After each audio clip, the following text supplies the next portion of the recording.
what about Elemite? Tell us a little bit about Elemite. Why do we include that in our program even?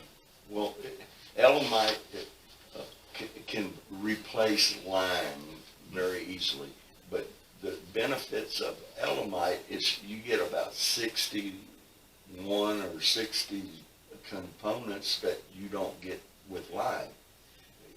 It's the high calcium. It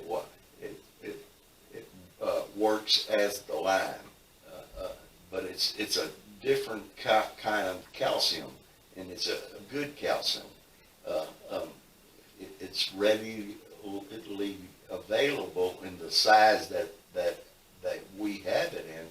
It's milled really fine, so the microbes can work on it and secrete the enzymes needed.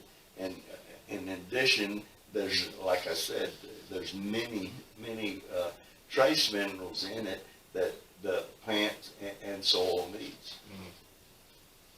And tell us where it's mined and application rate and stuff. Yeah, it's mined in Utah, and I met the guy that owns the mines many years ago, and I've been testing it and using it for many years, and